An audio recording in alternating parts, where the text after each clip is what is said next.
नमस्कार, आप देख रहे हैं सत्य हिंदी। मैं निकिता आपके साथ। एक नजर डालते हैं अब तक की सुर्खियों पर। ईरानी मीडिया का दावा, ईरान के नए सुप्रीम लीडर का हुआ चुनाव, ट्रंप का लारिजानी के बयान पर पलटवार, दुबई में गिरे मिसाइल के मलबे से एक पाकिस्तानी नागरिक की मौत। ईरान की असेंबली ऑफ एक्सपर्ट्स के सदस्य अहमद आल मोल होदा ने दावा किया है कि ईरान के अगले नेता का चुनाव हो चुका है। सेमी ऑफिशियल न्यूज एजेंसी मेहर से मिली जानकारी के मुताबिक असेंबली ऑफ एक्सपर्ट्स के head of secretariat Husaini Bushahri इस फैसले को सार्वजनिक रूप से घोषित करने के लिए जिम्मेदार हैं। गौरतलब है कि सर्वोच्च नेता आयतुल्ला अली खामेनेई की मौत के बाद से ही ईरान के नए सुप्रीम लीडर को लेकर कयास तेज हैं। हालांकि इसराइल कह चुका है कि जो भी नया नेता चुना जाएगा उसे वो निशाना बनाएगा। ईरान के सिक्योरिटी चीफ अली लारिजानी ने संकल्प लिया है कि तेहरान अपने लीडर के खून का बदला लेगा और डोनाल्ड ट्रंप को चेतावनी दी कि वह ईरान के supreme leader ayatollah Ali Khamenei की हत्या की कीमत चुकाएंगे। खामेनेई के टॉप सलाहकार रहे लारिजानी ने कहा कि ईरान ट्रंप को अकेला नहीं छोड़ेगा।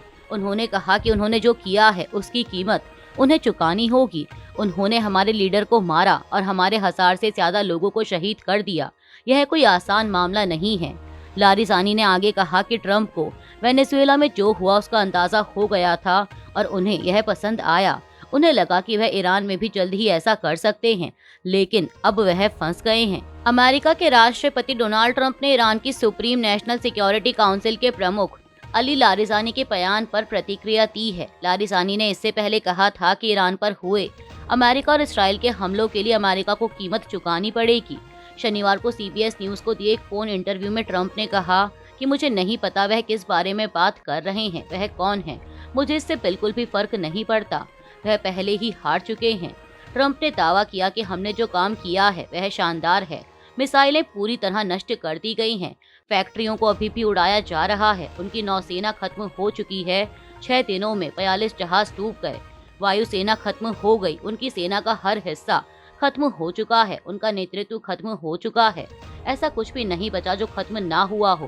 ट्रंप ने कहा कि हम ऐसे स्तर पर और इतनी तेजी से जीत रहे हैं जैसा पहले कभी नहीं देखा गया। संयुक्त अरब अमीरात में मौजूद पाकिस्तानी दूतावास ने जानकारी दी है कि दुबई में मिसाइल को हवा में रोके जाने के बाद गिरे मलबे से एक पाकिस्तानी नागरिक की मौत हो गई है। दूतावास ने सोशल मीडिया प्लेटफॉर्म एक्स पर रविवार को किए अपने पोस्ट में इस मौत पर गहरा दुख जताया। बयान में कहा गया कि दुबई में पाकिस्तान का कॉन्सुलेट स्थानीय अधिकारियों के साथ सीधे संपर्क में है ताकि परिवार की मदद की जा सके और शव को जल्द से जल्द पाकिस्तान भेजने की प्रक्रिया पूरी की जा सके। दुबई मीडिया ऑफिस के मुताबिक हवा में रोकी गई मिसाइल या ड्रोन के टुकड़े गाड़ी पर गिरे जिससे गाड़ी चला रहे चालक की मौत हो गई। अधिकारियों के मुताबिक यह घटना दुबई के अल बर्शा इलाके में हुई। ओपन एआई की रोबोटिक्स टीम की प्रमुख कैटलिन कालिनोवस्की ने टीम के प्रमुख पद से इस्तीफा दे दिया है। उन्होंने कंपनी और पेंटागन के बीच हुए समझौते को लेकर चिंता जताई क्योंकि इसमें एआई का इस्तेमाल निगरानी यानी सर्वेलांस और स्वचालित हथियारों में होने का खतरा है। कालिनोवस्की ने 7 मार्च को एक्स और लिंक्डइन पर पोस्ट करके अपने फैसले की जानकारी दी। उन्होंने कहा कि बिना अदालत की निगरानी के नागरिकों की जासूसी और बिना इंसानी अनुमति के घातक हथियारों का इस्तेमाल गंभीर चिंता का विषय है। कालिनोवस्की नवंबर 2024 से कंपनी में हार्डवेयर और रोबोटिक्स इंजीनियरिंग टीम को लीड कर रही थी और एआई को वास्तविक दुनिया में इस्तेमाल करने वाले प्रोजेक्ट पर काम कर रही थी। बता दें कि रिपोर्टों के मुताबिक हाल ही में ओपन एआई ने पेंटागन के साथ समझौता किया है जिसके तहत उसके एआई मॉडल अमेरिकी सरकार के गुप्त नेटवर्क पर इस्तेमाल हो सकेंगे। हालांकि कंपनी के सीईओ सैम ऑल्टमैन ने कहा कि सिस्टम का इस्तेमाल घरेलू सर्विलांस या ऑटोनोमस हथियारों के लिए नहीं किया जाएगा। इस घटना ने एआई के सैन्य इस्तेमाल को लेकर नई बहस छेड़ दी है। नीतीश कुमार के बेटे निशांत कुमार जेडीयू में हुए शामिल, कहा जो भरोसा मुझ पर किया है उस पर खरा उतरूंगा। बिहार के मुख्यमंत्री नीतीश कुमार के बेटे निशांत कुमार ने रविवार को जेडीयू की सदस्यता ग्रहण कर ली। इस दौरान उन्होंने कहा कि मैं सबका धन्यवाद करता हूं। मैं कोशिश करूंगा कि आप सबने जो भरोसा मुझ पर किया है उस पर खरा उतरूं। मेरे पिता ने 20 साल में जो काम किया उस पर मैं और बिहार और पूरा देश गर्व करता है। उन्होंने कहा कि मेरे पिता का राज्यसभा जाने का फैसला उनका निजी निर्णय था। मैं उस फैसले को स्वीकार करता हूं और उसका सम्मान करता हूं। गौरतलब है कि नीतीश कुमार ने 5 मार्च को राज्यसभा का नामांकन दाखिल कर दिया है। वोटर लिस्ट विवाद पर ममता का धरना तीसरे दिन भी जारी। बीजेपी वैनिश कमीशन का गलत इस्तेमाल कर रही है। ममता बनर्जी पश्चिम बंगाल की मुख्यमंत्री ममता बनर्जी का वोटर लिस्ट में नाम हटाने के विरोध में धरना रविवार को तीसरे दिन भी जारी रहा। टीएमसी प्रमुख ने बीजेपी पर आरोप लगाया कि वह वैनिश कमीशन का गलत इस्तेमाल कर असली वोटरों के नाम वोटर लिस्ट से हटा रही है। यह विवाद वोटर लिस्ट के स्पेशल इंटेंसिव रिवीजन यानी SIR को लेकर बढ़ा है। सरकारी आंकड़ों के मुताबिक नवंबर 2025 में शुरू हुई इस प्रक्रिया के बाद अब तक करीब 63.66 लाख नाम यानी लगभग 8.3% वोटरों के नाम लिस्ट से हटाए जा चुके हैं। इसके अलावा करीब 60 लाख वोटरों को अंडर एडजुडिकेशन कैटेगरी में रखा गया है, जिनकी पात्रता की जांच अभी जारी है। ममता बनर्जी ने कहा कि यह लोकतंत्र पर सीधा हमला है और बीजेपी एक देश एक नेता एक पार्टी की सोच के साथ संस्थाओं का दुरुपयोग कर रही है। उन्होंने दावा किया कि बंगाल के लोग इस साजिश का जवाब देंगे और राज्य को दिल्ली के जमींदारों के अधीन नहीं होने देंगे। राष्ट्रपति के अपमान पर पीएम मोदी का टीएमसी पर हमला, ममता बनर्जी ने आरोप किए खारिज। प्रधानमंत्री मोदी ने पश्चिम बंगाल की टीएमसी सरकार पर राष्ट्रपति द्रौपदी मुर्मू की बेइज्जती करने का आरोप लगाया है। यह विवाद तब शुरू हुआ जब राष्ट्रपति मुर्मू ने अपने बंगाल दौरे के दौरान कार्यक्रम की व्यवस्था और स्थान बदलने पर नाराजगी जताई। 9वें इंटरनेशनल संथाली कॉन्क्लेव को पहले विधाननगर में होना था, लेकिन बाद में इसे सिलीगुड़ी के पास गोपालपुर शिफ्ट कर दिया गया। राष्ट्रपति मुर्मू ने कहा कि जगह दूर होने की वजह से कई लोग कार्यक्रम में नहीं पहुंच सके और मुख्यमंत्री ममता बनर्जी भी मौजूद नहीं थी, जो आमतौर पर ऐसे प्रोग्राम्स में रहती हैं। इस पर पीएम मोदी ने कहा कि राष्ट्रपति का अपमान देश के सर्वोच्च संवैधानिक पद की गरिमा का अपमान है और देश की महिलाएं इसे माफ नहीं करेंगी। वहीं ममता बनर्जी ने इन आरोपों को खारिज करते हुए कहा कि बीजेपी राज्य चुनाव से पहले राजनीति कर रही है। उन्होंने दावा किया कि कार्यक्रम का स्थान सुरक्षा और लॉजिस्टिक कारणों से बदला गया था और इसकी जानकारी पहले ही प्रेसिडेंट ऑफिस को दे दी गई थी। इस्फहान एयरपोर्ट पर इसराइल का हमला, ईरान के कई F-14 लड़ाकू विमान नष्ट होने का दावा। बेरूत के होटल पर इसराइली हमला, 4 की मौत, कई घायल। अमेरिका इसराइल का तेहरान के 5 तेल ठिकानों पर हमला। ईरानी ड्रोन ने बहरीन में डिसैलिनेशन प्लांट को नुकसान पहुंचाया। इसराइल की सेना ने दावा किया है कि उसने तेहरान के अलावा ईरान के इस्फहान शहर के एक एयरपोर्ट पर भी हवाई हमला किया, जिसमें कई F-14 लड़ाकू विमान नष्ट हो गए। हालांकि सेना ने यह नहीं बताया कि कितने विमान तबाह हुए। ईरानी एजेंसी तस्नीम न्यूज एजेंसी के मुताबिक इन हमलों में इस्फहान प्रांत में कम से कम 11 लोगों की मौत हुई। रिपोर्ट के अनुसार अमेरिकी और इसराइली विमानों ने मैन्युफैक्चरिंग वर्कशॉप और एक घुड़सवारी क्लब को भी निशाना बनाया। इस्फहान प्रांत के कई शहरों इस्फहान, नसफाबाद, अरान, बिडकोल, परखर, खोमेनी शहर, शाहरेजा, फलावर चांद और मोबारकेह पर भी हमले हुए। इसराइल ने यह भी कहा कि उसने एयर डिफेंस सिस्टम और डिटेक्शन सिस्टम को निशाना बनाया, जो उसके विमानों के लिए खतरा थे।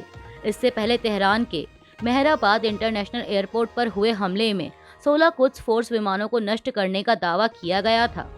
लेबनान की राजधानी बेरूत के एक होटल में हुए इसराइली हमले में 4 लोगों की मौत हो गई और 10 अन्य घायल हुए हैं। वहां के स्वास्थ्य मंत्रालय ने यह जानकारी दी। न्यूज एजेंसी रॉयटर्स के मुताबिक यह होटल उन लोगों को ठहराने के लिए इस्तेमाल हो रहा था जो दक्षिणी लेबनान और बेरूत के दक्षिणी उपनगरों में जारी लड़ाई से बेघर हो गए थे। आगे और हमलों के डर से कुछ लोग इमारत से बाहर निकलते भी देखे गए। ईरान के एक अधिकारी ने 8 मार्च को बताया कि अमेरिका और इसराइल ने रात भर तेहरान और उसके आसपास के इलाकों में 5 तेल ठिकानों पर हवाई हमले किए हैं। ईरान की national Iranian oil products distribution company के CEO केरामत वेसकर्मी ने सरकारी टीवी को बताया कि तेहरान और अल्पोर्स प्रांत में 4 तेल डिपो और एक पेट्रोलियम प्रोडक्ट्स ट्रांसपोर्ट सेंटर को निशाना बनाया गया। इस हमले में 4 लोगों की मौत हुई, जिनमें 2 ऑयल टैंकर ड्राइवर भी शामिल हैं। हमलों के बाद कई जगह आग लग गई, जिसका धुआं पूरी रात राजधानी के ऊपर छाया रहा और सुबह तक हवा में जलने की गंध महसूस की गई। अधिकारियों के अनुसार तेल सुविधाओं को नुकसान हुआ, लेकिन आग पर काबू पा लिया गया है और देश में गैसोलीन का पर्याप्त भंडार मौजूद है। बहरीन ने रविवार सुबह कहा कि एक ईरानी ड्रोन हमले से एक डिसैलिनेशन प्लांट को काफी नुकसान हुआ है। यह पहली बार था जब किसी अरब देश ने बताया कि 9 दिन की लड़ाई के दौरान ईरान ने किसी डिसैलिनेशन प्लांट को निशाना बनाया है। फारस की खाड़ी के तट पर सैकड़ों डिसैलिनेशन प्लांट हैं और इस इलाके के अरब देश अपने पीने के पानी के लिए इन सुविधाओं पर बहुत ज्यादा निर्भर हैं। वहीं बहरीन के वाटर अथॉरिटी ने कहा कि ईरानी हमले का पानी की सप्लाई पर कोई असर नहीं पड़ा। इस्लामिक रेवोल्यूशनरी गार्ड कोर यानी IRGC का कहना है कि ईरान की सशस्त्र सेनाएं मौजूदा रफ्तार से कम 6 महीने तक चलने वाले भीषण युद्ध को जारी रखने में काबिल हैं।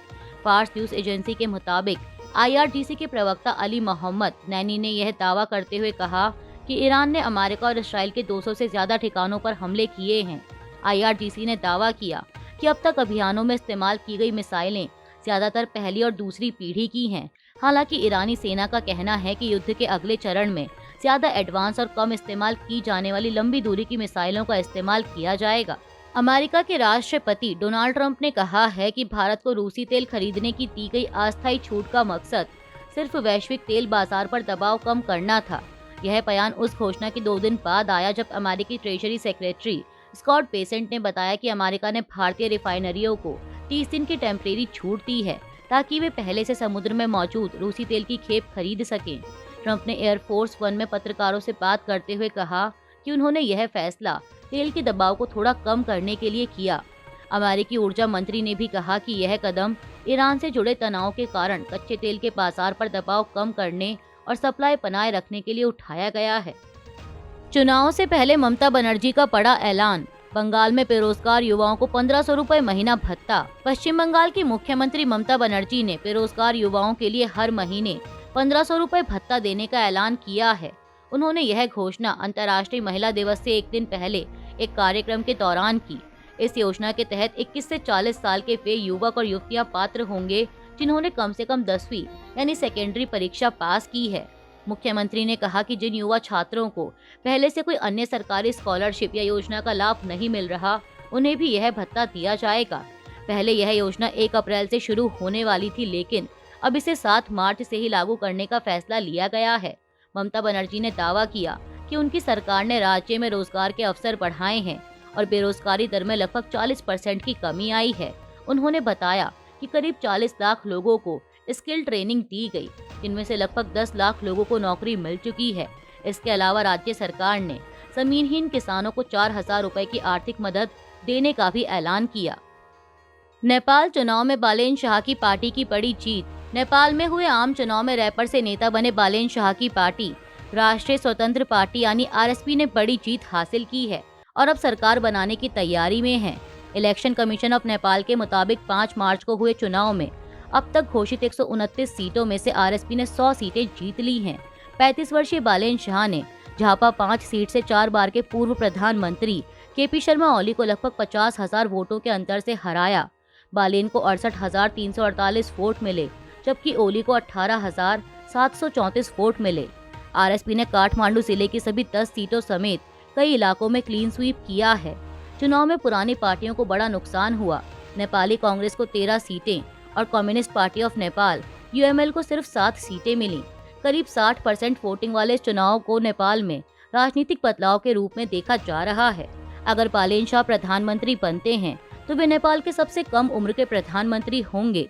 भारत के प्रधानमंत्री नरेंद्र मोदी ने भी चुनाव के सफल आयोजन पर नेपाल की जनता को बधाई दी है। अभी के लिए इतना ही। बाकी की देश दुनिया की बड़ी खबरों के लिए जुड़े रहिए सत्य हिंदी के साथ।